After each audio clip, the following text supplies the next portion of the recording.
dari Ngawi, dari Magetan. Loh, berarti tidak hanya Madiun? Iya, Semua kota dari Nganjuk. Itu potensi alam yang ini mau kita kembalikan ya, untuk bisa mewujudkan Widas seperti apa yang sebenarnya. Pada tahun 2016 sebenarnya pemerintah Kabupaten Madiun telah menetapkan sebanyak 23 desa wisata. Itu ada embrio dari destinasi wisata berbasis masyarakat atau pemerintahan desa.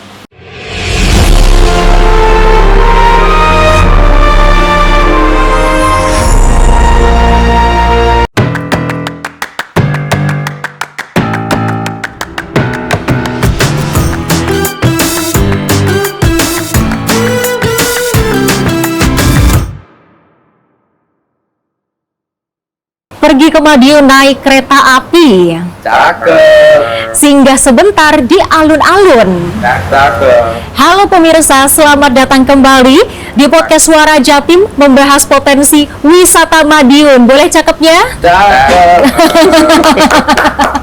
Wah, luar biasa sekali pemirsa. Pantun tadi bukan hanya basa-basi nih, karena hari ini saya dan narasumber istimewa saya akan membahas sesuatu yang tersembunyi tapi punya potensi yang luar biasa, yaitu pariwisata di Madiun. Nah, Madiun mungkin selama ini sering sekali dikenal sebagai kota pecel, kemudian kampung pesilat, kota pendekar, ataupun juga kota transit. Tapi tahukah pemirsa bahwa di balik itu semua, Madiun punya kekayaan wisata alam yang luar biasa. Tidak hanya alam, ternyata ada kekayaan wisata seperti budaya hingga kuliner yang belum seluruhnya tergarap. Maka dari itu, sesi kali ini akan kita bongkar bagaimana sih untuk meningkatkan dan memaksimalkan potensi-potensi yang ada. Dan strategi tersebut ini akan kita bahas di podcast Suara Jatim hari ini. Akan dibedah tuntas dari regulasi, kemudian infrastruktur, promosi, hingga kolaborasi lintas sektor yang akan dibahas bersama dengan dua narasumber istimewa yang tadi sudah bilang cakep saat saya menyampaikan pantun ya. Langsung saja kita akan kenalkan. Yang pertama adalah ada legislator Jawa Timur yang membidangi langsung sektor ekonomi dan pariwisata di Komisi B DPRD Provinsi Jawa Timur. Selamat datang Bapak Puji Wahyu Widodo. Apa kabar Pak? Baik-baik. Waalaikumsalam Bapak. Dan narasumber kedua kita hari ini tidak kalah istimewa, sosok yang sangat dekat dengan dunia pariwisata Madiun, khususnya Kabupaten Madiun.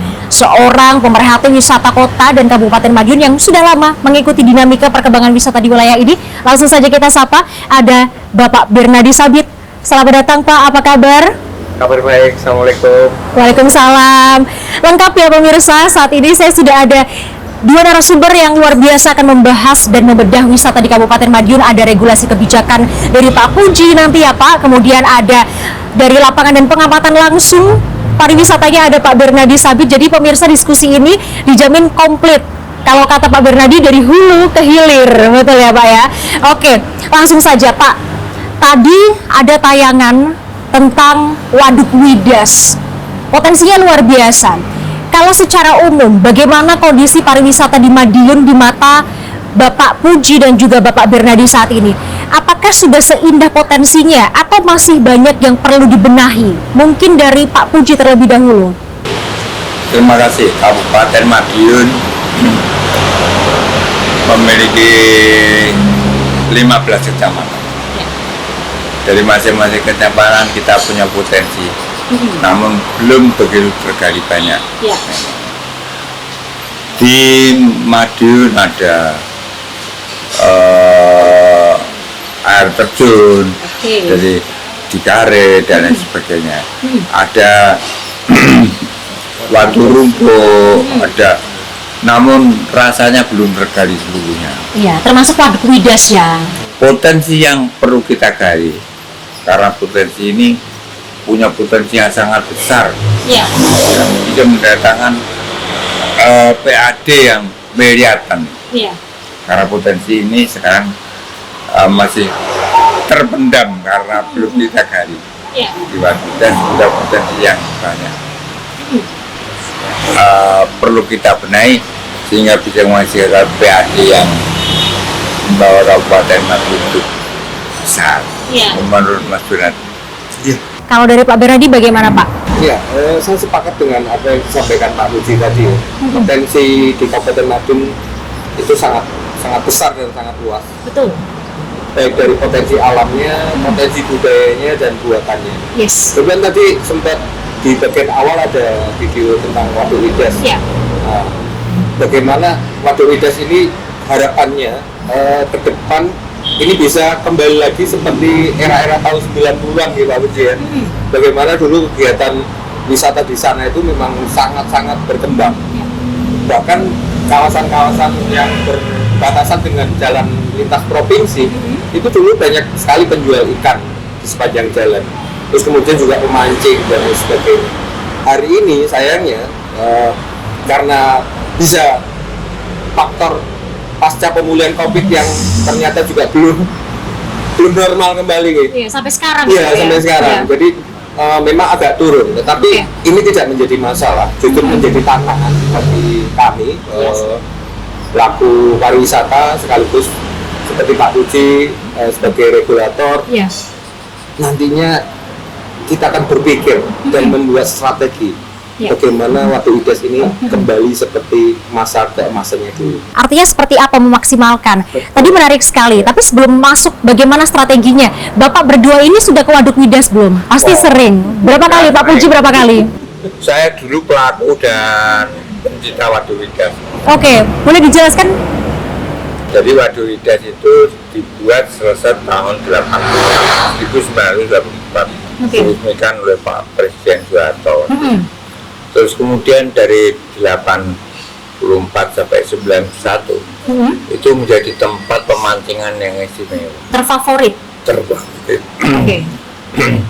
Pemancing tidak kurang dari 1.000 orang loh, benar dari Setiap berbagai harinya? tempat. Iya, karena Widas itu berpotensi untuk ikan nila, ikan tawes, ikan sana, memang potensi seperti itu.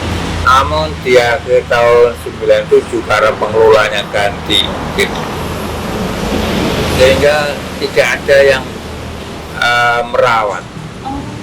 Dulu orang yang jaring-jaring itu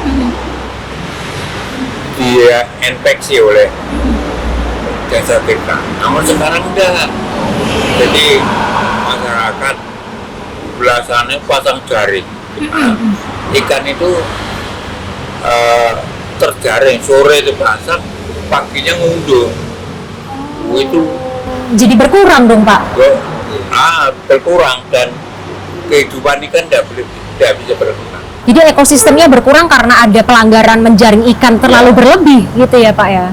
Sekarang pemancingnya sulit. Kalau dulu saya 91 sampai 97 itu mancing aja saya lempar belum sampai ke bawah juga ada ikan. Langsung? Iya, langsung gini-gini itu nilai. Wah. Iya, sehingga waduh, dari Ngawi, dari Magetan, dari Loh, berarti tidak hanya Madiun? iya, Semua kota dari sih. Nganjuk. Oke. Ya pemancingan gitu, Mbak. Iya, iya. Ya, mau bayar juga. Ya, itu potensi alam yang ini mau kita kembalikan ya. Cuma 3 pengelola yang ada di sana yang harus kita satukan, antara perhutani, jasa tirta, dan Pemda itu harus sarujuk, harus sama-sama, nggak perlu bagi hasil bicara nih. Nah, sekarang sudah kita gali, Iya. saya sudah koordinasi dengan Pak Bupati, dengan perhutani untuk bisa mewujudkan Widas seperti apa yang sampaikan di Bernatan. Oke, untuk cari solusi bersama, Ya. begitu ya Pak ya? Oke, tadi dijelaskan juga oleh Pak Bernadi bahwa ada pasar ikan hasil tangkapan dari Waduk Widas. Dulu Pak Puji juga sempat melihat itu juga. Iya, sampai berlebih kan itu. Oke, kalau Pak Bernadi gimana Pak pengalamannya di Waduk Widas Iya, selama ini? Sebelum COVID kemarin promosi Widas cukup masif ya, Mbak. Salah satunya di sana ada Seperti apa?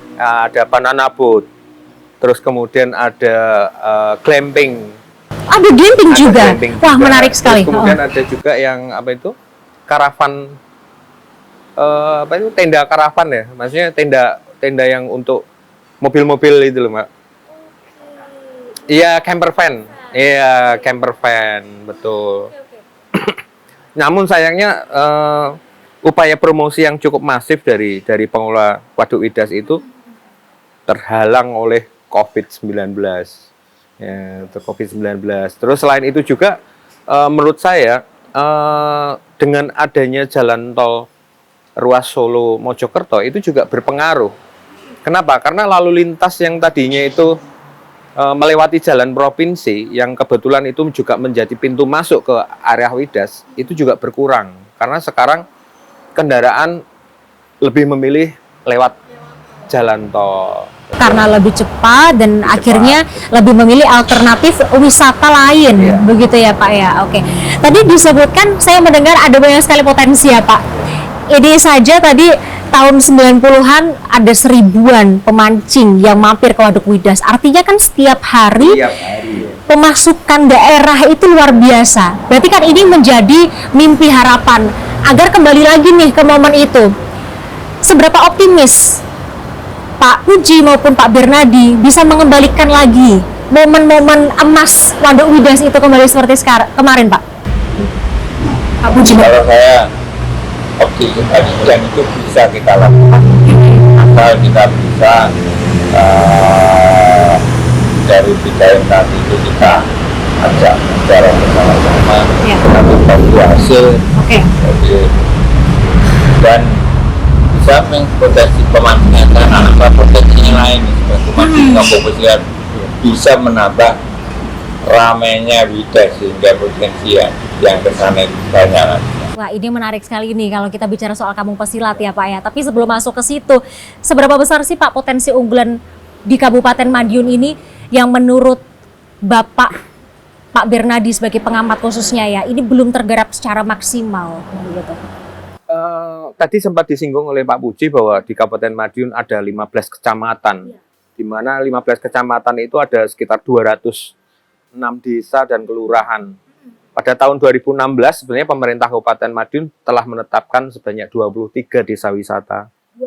Iya, 23 desa wisata. Itu ada embrio dari destinasi wisata berbasis masyarakat atau pemerintahan desa. Nah, saya hingga sampai saat ini itu belum terjadi pengelompokan atau penggolongan, karena dalam standar yang ditetapkan oleh Kementerian Pariwisata untuk desa wisata itu ada 4 tahapan ya. Jadi desa wisata rintisan, berkembang, terus kemudian maju dan mandiri. Nah, sayangnya ini diberlakukan sama untuk saat ini. Ini yang akhirnya juga menjadi kendala bagi kita untuk bisa menjual apa sih sebenarnya masing-masing dari DNA masing-masing desa wisata itu gitu kan. Karena kita dalam hal klasifikasi saja itu kita masih belum pasti apakah desa ini masuk di kategori ini, kategori ini. Apabila sebenarnya itu sudah diklasifikasikan, ini akan sangat mempermudah sekali. Kita akan strategi promosinya akan jelas, target pasarnya juga akan jelas, apakah ini untuk pasar domestik, apakah ini untuk pasar asing dan lain sebagainya. Kenapa itu penting? Karena nantinya akan membangun citra dan persepsi terhadap pariwisata Kabupaten Madiun itu sendiri. Jangan sampai ketika desa wisata yang sifatnya masih rintisan, ini kita tawarkan di level global, di level internasional. Ekspektasi mereka mungkin akan terlalu tinggi, sementara di bawah fasilitasnya mungkin belum mencukupi. Sumber daya manusianya juga ternyata juga masih belum memadai. Ditambah lagi dengan tata kelola dan manajemen yang juga masih belum bagus. Nah, ini akan menimbulkan persepsi yang buruk terhadap pariwisata Madiun. Jadi harus pengelompokan atau klasifikasi tadi itu penting sekali. Karena nanti kita akan menentukan target pasarnya ini kemana. Strategi promosinya seperti apa. Ini sangat penting sekali, Mbak. Oke, kalau dari Pak Puji ada tanggapan terkait dengan potensi dan juga apa saja wisata di Kabupaten Madiun yang belum tergarap sempurna, begitu? Seperti apa yang sampaikan di tadi, selaku pengamat pariwisata, ada beberapa yang harus dikembangkan, Kare dan sebagainya. Namun demikian, kalau saya masih mengandalkan potensi yang ada di Widas itu, karena potensi itu sangat besar untuk bisa menarik, mengangkat potensi yang lain. Potensi yang Ya, lainnya. karena kita kebetulan itu wilayah di Kabupaten Madiun, tapi peruntukannya di Kabupaten Madiun. Kebetulan saya dapil Tanjung, Iya. Kota dan Kabupaten ya, Madiun. Kota dan Kabupaten Madiun. Itu wilayah saya, sehingga dari sini saya nanti Pak Bupati kita mohonkan untuk bisa 3 instansi itu bisa bersama-sama, kemudian kita buat skenario, schedule, anggaran dan sebagainya. Betul. Kita ajukan ke Bu Gubernur untuk bagaimana kita mendapatkan bantuan. Oke. Nah, dan saya yakin kita sih bahwa dampak yang Betul. istimewa untuk peningkatan PAD maupun UMKM. Betul. Dan meningkatkan ekonomi daerah Kabupaten Madiun begitu ya Pak. Sejauh ini bagaimana Pak? Ini kan tadi Pak Puji sempat bilang sudah berkoordinasi dengan Bupati, dengan 3 instansi Perhutani, Pemda, dan juga Jasa Tirta. Sejauh ini sebagai regulator, ini bagaimana Pak koordinasinya? Untuk masih terhenti karena untuk jasa tertanya itu ada pergantian pengurus atau apa ini nanti, sehingga belum yang penentu kebijaksanaan belum ada, dan yang akan kita jalan.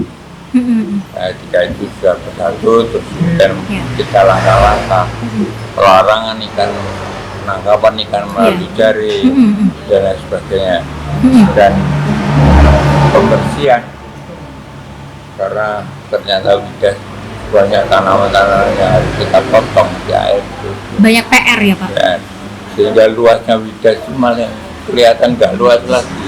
Oke. Yang sebetulnya sangat luas Iya. kalau tanaman-tanamannya.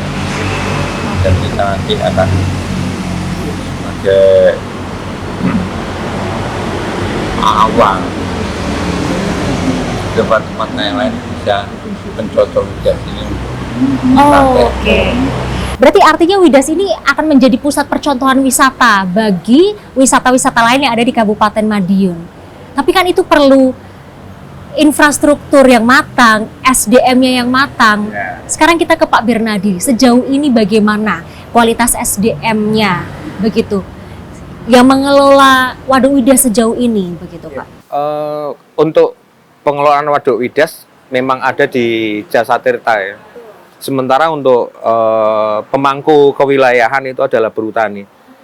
Jujur saja untuk pertanyaan Mbak Bida tadi tentang bagaimana kualitas sumber daya manusia terhadap institusi yang ada di situ, saya tidak bisa berkomentar lebih dalam, Mbak, karena saya lebih banyak mengamati di desa wisata. Karena tadi saya sempat menyampaikan bahwa di Kabupaten Madiun ini ada 2 jenis. Jadi yang pertama adalah destinasi yang memang itu berbasiskan masyarakat atau pemerintahan desa, dan destinasi yang dikelola oleh pihak swasta atau private sector ya. Jadi selain ada Waduk Widas juga ada beberapa destinasi lain yang dikelola oleh sektor swasta ataupun BUMN. Kemudian kalau tadi disampaikan oleh Pak Puji, harapan beliau saya menggambarkan bahwa Waduk Widas itu nantinya di sana, gambaran saya ya, itu seperti kayak amphitheater terbuka di Uluwatu itu. Wah, betul, yang menggelar setiap senja, setiap matahari mau tenggelam. Langsung melihat pantai, tapi kalau Nah, langsung melihat waduk gitu. backgroundnya pantai, tapi kalau di sini backgroundnya nanti Waduk Widas. Oke, menarik. Tapi di situ disuguhkan keseniannya Madiun, ada dongkrek, ada tayub, bahkan pencak silat juga bisa ditampilkan di situ sebagai representasi dari Kabupaten Madiun Kampung Pesilat. Jadi orang luar ketika mendengar tagline bahwa Kabupaten Madiun adalah Kampung Pesilat, mereka akan tanya, seperti apa bentuknya, gitu kan? Tampilannya seperti apa? Di mana tempat saya bisa melihat itu? Kapan? Jam berapa? Tiketnya berapa? Nah, dengan adanya amphitheater terbuka di area Waduk Widas, itu akan menjadi magnet yang luar biasa orang tidak hanya sekedar berwisata di Waduk Widas, orang bukan hanya sekedar mancing di Waduk Widas, tapi orang juga bisa melihat suguhan-suguhan atraksi budaya, bentuk kesenian, apalagi pencak silatnya dari Kabupaten Madiun. Siapa tahu nanti di situ terbangun juga pasar yang menjual produk-produk UMKM, baik itu kria, kerajinan, ataupun kuliner, dan fashion. Jadi tidak hanya berbicara pariwisata, tetapi juga mengembangkan ekonomi kreatif dan UMKM. Oke, menarik sekali. Ini kan Madiun kan kabupaten yang dikenal sebagai kampung pesilat ya. Bicara soal pesilat, Pak Puji, ini bagaimana menyinkronisasikan, tadi Pak Puji bilang ini juga mendukung untuk meningkatkan potensi wisata dengan adanya budaya, seni budaya yang ada di Madiun itu seperti apa? Monggo. Terima kasih. Madiun itu walaupun kabupaten seperti kabupaten yang lain, tapi di Indonesia cuma ada satu. Madiun itu pusatnya perguruan. Di kita perguruan ada 14 perguruan yang ada di Kabupaten Madiun. 8 perguruan itu asli dari Madiun. 3 perguruan sudah go internasional, di mana-mana ada. Potensi perguruan ini perlu kita bina sehingga dia memiliki berbagai potensi yang bisa dibentuk. Ada pencak seni, ada musik, sejarah dari masuk perguruan. Karena setiap perguruan punya ritual sendiri-sendiri, sehingga nanti juga Madiun ini dengan kampung pesilat tidak hanya terkenalnya bukan tok nakale tok. Ya. Kita punya berbagai perguruan. Kita punya potensi 500 orang. 500. Iya. 500 itu. Nah, terus sekarang kalau ada 4 orang, 5 orang yang nakal sedikit berkelahi begitu juga kayak Madiun itu kisruh gitu. Padahal sebenarnya solid ya Pak ya.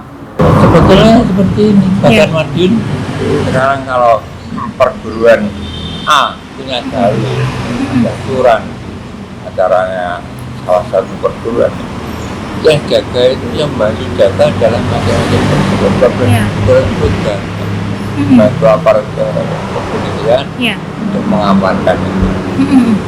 Dan mungkin ya bisa mengarah ke pecalang kayak ada yang di Bali. Iya, betul.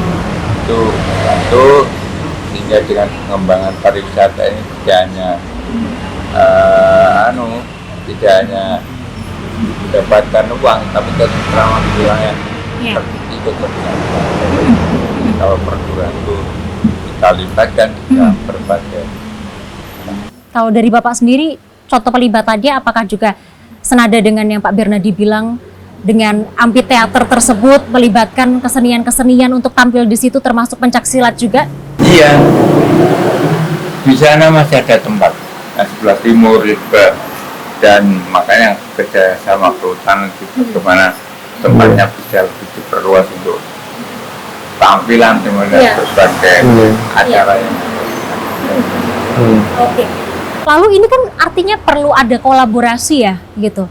Lalu seperti apa sebenarnya langkah konkret yang diperlukan untuk memperkuat kolaborasi multisektor itu? Mungkin dari Pak Bernadi seperti apa untuk mewujudkan tadi? Ya, untuk kolaborasi sebetulnya oleh pemerintah Kabupaten Madiun sendiri sudah ada Perda nomor 14. Tahunnya saya lupa ya, kalau tidak salah tahun 2017 atau 2018 ya. Itu tentang rencana induk pembangunan pariwisata Kabupaten Madiun atau Riparkap Kabupaten Madiun 2017 sampai tahun 2025.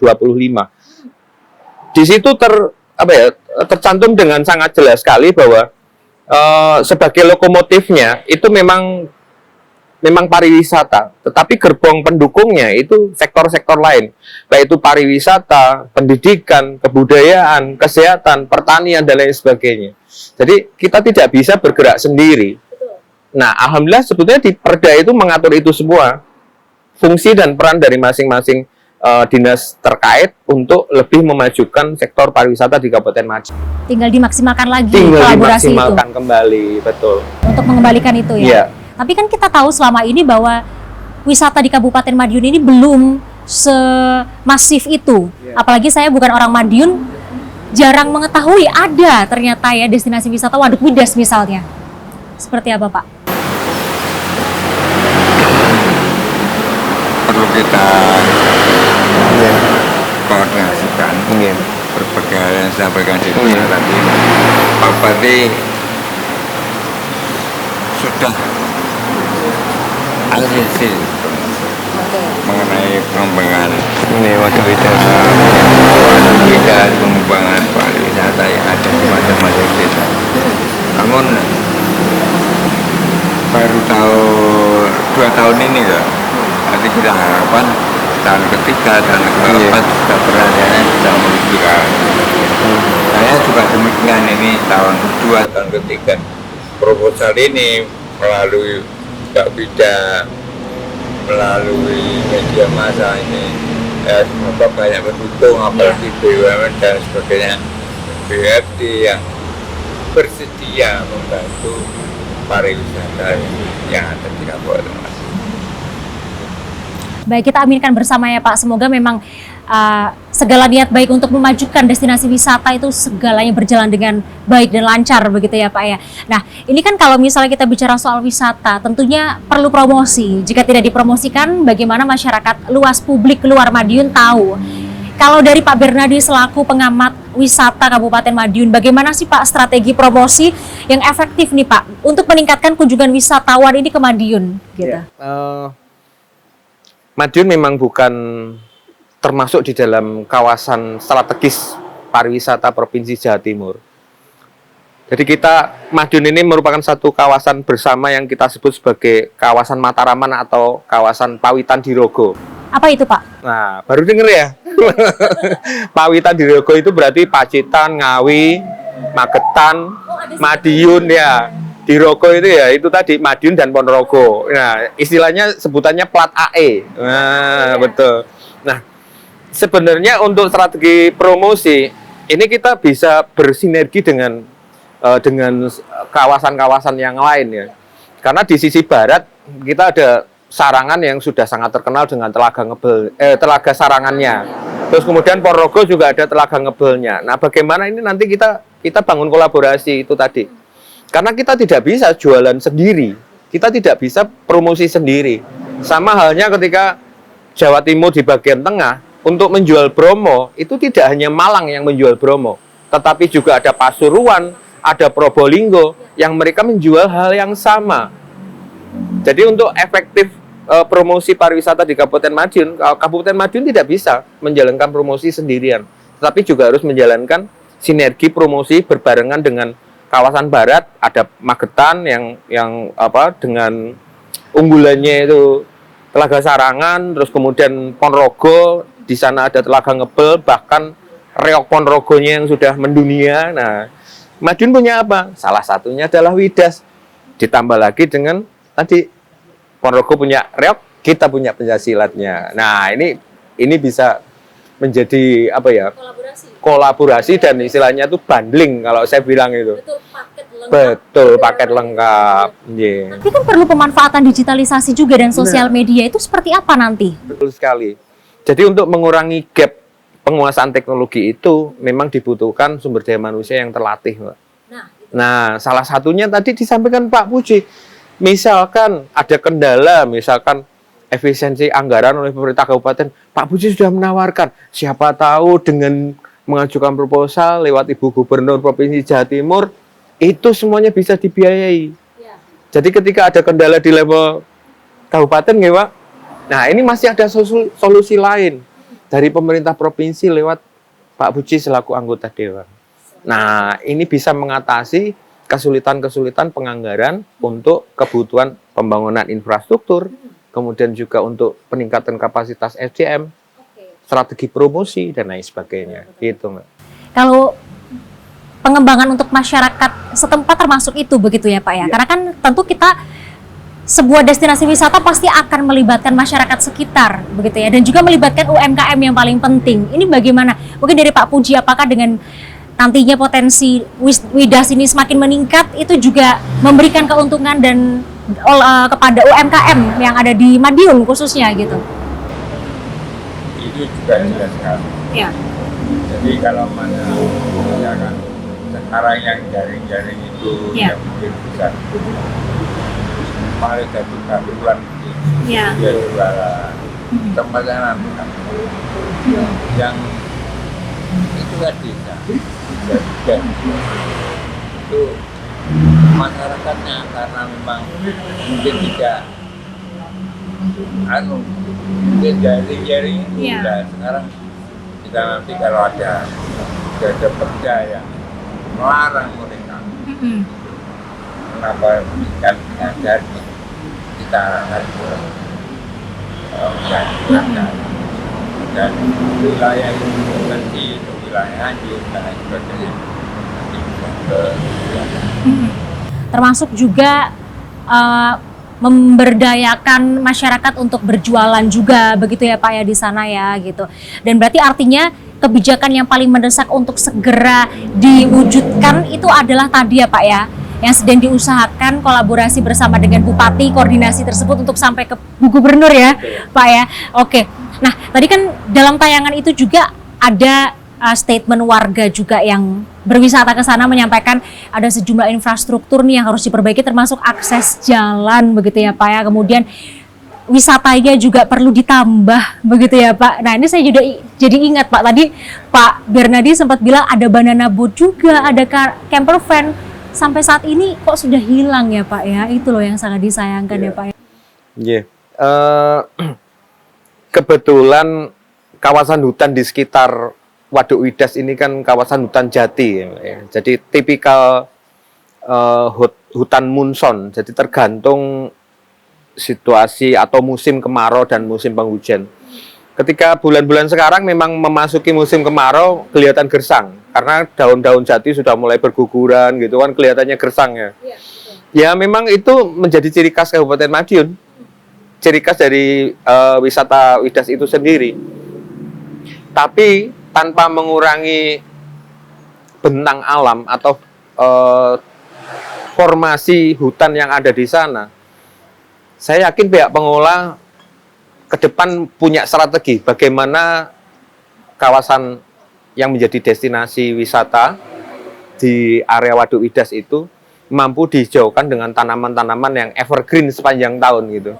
Jadi untuk bisa memberikan kesan sejuk, hijau, nyaman, dan apalagi dengan semakin rimbunnya pohon-pohon yang evergreen sepanjang tahun itu akan menciptakan iklim mikro di kawasan tersebut menjadi lebih sejuk udaranya, menjadi lebih segar. Apalagi mungkin untuk mengatasi musim kemarau yang panjang, bisalah nanti tamannya pakai rumput yang kemudian disiram pakai sprinkle kan.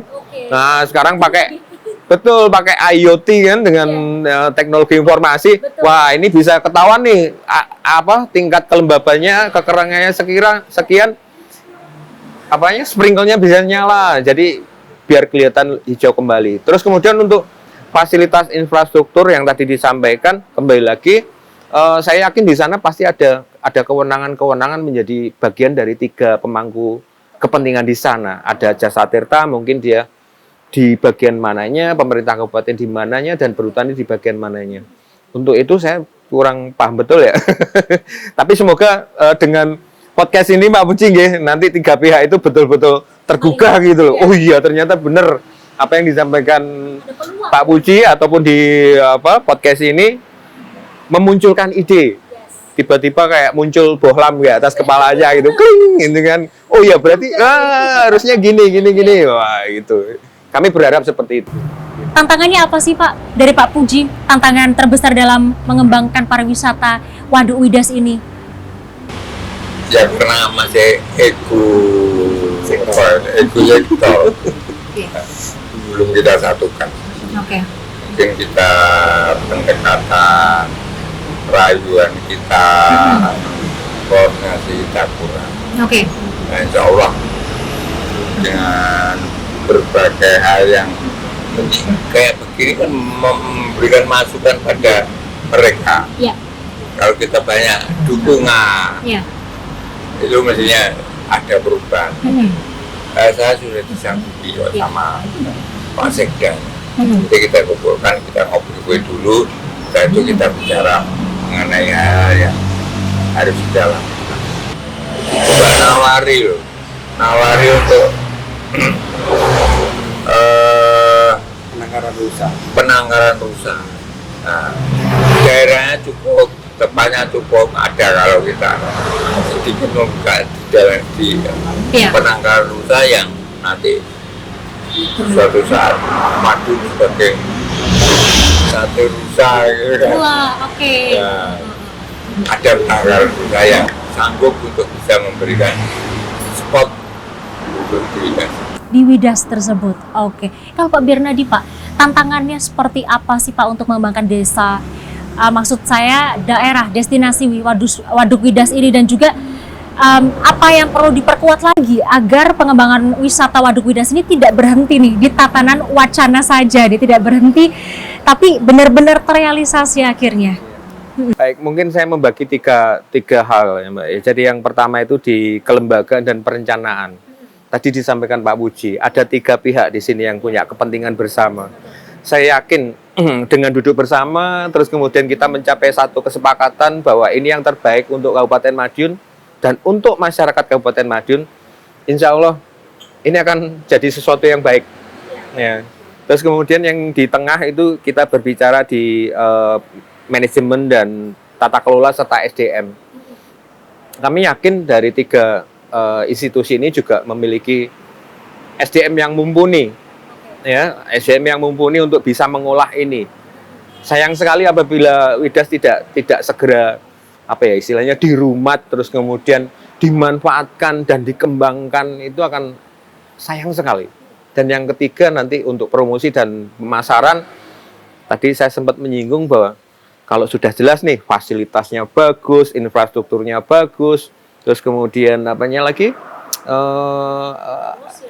promosi regulasi semuanya sudah bagus, kita juga akan tahu sasaran tembak mana nih yang tepat nih untuk menjual Waduk Widas kan gitu. Apakah domestik ataupun mancanegara. Betul. Jadi dengan 3 bagian ini paling tidak semuanya mengerucut pada satu hal yang sama. Yaitu apa? Waduk Widas yang mampu menjadi citra dari pariwisata Kabupaten Madiun. Dan mampu berdaya saing di Provinsi Jawa Timur maupun nasional ya Pak ya. Tapi yang paling penting adalah ketika memang itu sudah direalisasikan, Waduk Widas ini menjadi destinasi wisata yang juga ramah lingkungan ya, dan seluruh wisatawan yang hadir juga bisa membuang sampahnya di tempat sampah dan lain itu kan juga kita harus mewujudkan itu, begitu ya Pak ya. Oke. Yang terakhir sebelum kita tutup podcast kita pada hari ini, Pak Puji dan juga Pak Bernadi, apa sebenarnya pesan dari Bapak kepada seluruh pemangku kepentingan agar sama-sama memajukan destinasi Waduk Widas ini? Pak Puji terlebih dahulu. Terima kasih melalui berbagai media massa seperti ini. Semoga ada kemajuan pemikiran untuk sama-sama ikut membangun Indonesia.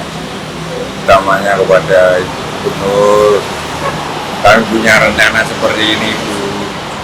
Nanti mohon bantuan kalau kita sudah mungkin punya atau proposalnya, kita matur Ibu sehingga nanti Ibu Gubernur bisa nyun bantu untuk kemajuan Widas ini. Karena potensinya ini juga nyun sewu miliaran per tahun yang miliar. Karena potensi yang ada ini harus kita gali, yang sementara ini kami yang dari bawah berusaha maksimal mungkin untuk majukan. Terima kasih. Oke, harapannya Pak untuk pariwisata Waduk Widas khususnya juga Madiun dalam 5-10 ke depan apa harapannya? Harapannya ya Widas semakin maju, Widas ini sebagai titik awal pembangunan UMKM yang ada di Madiun. Karena dengan membangun Widas kita semuanya banyak yang maju, semuanya banyak yang bahagia, semuanya banyak yang beruntung. Oke, terima kasih Pak Puji. Sekarang kita ke Pak Bernadi dengan pertanyaan yang sama. Bagaimana pesan Bapak untuk seluruh pemangku kepentingan ini agar sama-sama memajukan Waduk Widas, dan menurut Bapak 5-10 tahun ke depan ini Waduk Widas akan seperti apa? Ya, kalau menurut saya mungkin bukan lagi 3 pihak ya, tapi dalam pentahelix pariwisata ada 5 pihak sebetulnya yang punya kepentingan bersama terhadap kemajuan pariwisata. Pelaku, ya, pelaku pariwisata itu sendiri, bisa itu sektor swasta maupun masyarakat, kemudian pemerintah daerah, baik itu dari level desa, kecamatan, kabupaten, provinsi, bahkan sampai pusat. Terus kemudian di situ juga ada media massa. Kebetulan hari ini kita bermitra dan berkolaborasi dengan Metro TV. Terima kasih untuk mendukung pariwisata Kabupaten Madiun. Terus kemudian yang keempat adalah akademisi perguruan tinggi lokal. Bagaimana keterlibatan mereka memberikan masukan-masukan sesuai dengan kaidah-kaidah multidisipliner keilmuan untuk memajukan pariwisata itu. Dan yang terakhir adalah peran dari sektor swasta, biro travel, hotel, rumah makan. Paling tidak nanti bisa titip Pak, mungkin ya brosur di hotel, di rumah makan untuk memajukan atau menaikkan kunjungan wisatawan di Waduk Widas. Harapannya semoga Waduk Widas mampu menjadi destinasi yang membawa citra baik pariwisata Kabupaten Madiun. Oke, kita aminkan segala doa baik pada hari ini ya Pak ya. Baik, nah pemirsa, waktu terasa cepat berlalu ya ketika kita berbincang dengan dua narasumber yang luar biasa hari ini, regulator dan selaku pemangku kebijakan, juga narasumber salah satunya adalah pemerhati wisata yang benar-benar melihat potensi Kabupaten Madiun dari segi destinasi wisatanya. Itu tadi dialog yang sangat menarik dan penuh insight bersama dengan Pak Puji Wahyu Widodo dari Komisi B DPRD Provinsi Jawa Timur dan Bapak Bernadi Sabit, pemerhati wisata kota dan Kabupaten Madiun. Dari hulu ke hilir sudah kita bahas pada hari ini. Dan satu kesimpulan besar yang bisa kita tarik adalah Kabupaten Madiun bukan kurang potensi, tapi hanya butuh perhatian, kolaborasi, dan keberpihakan yang nyata dari pemerintah, legislatif, pelaku usaha, hingga masyarakatnya sendiri. Terima kasih banyak Pak Puji dan juga Pak Bernadi hari ini atas waktu dan pemikiran yang sangat luar biasa komprehensif ya Pak ya, untuk keberlangsungan dari destinasi wisata Waduk Widas itu sendiri, dan juga tadi sinkronisasi terhadap seni budaya yang ada di Kabupaten Madiun. Dan itu tadi pemirsa, terima kasih sudah menemani kami hari ini di podcast Suara Jatim. Jangan lupa bagikan episode ini kepada keluarga dan juga sahabat Anda. Sampai jumpa di episode berikutnya, tetap sehat selalu. Dan demikian podcast Suara Jatim dalam Ngode Ngobrol Bareng Dewan, persembahan dari DPRD Provinsi Jawa Timur. Saya Arbi Danila mewakili seluruh kru yang bertugas mengucapkan terima kasih dan sampai jumpa.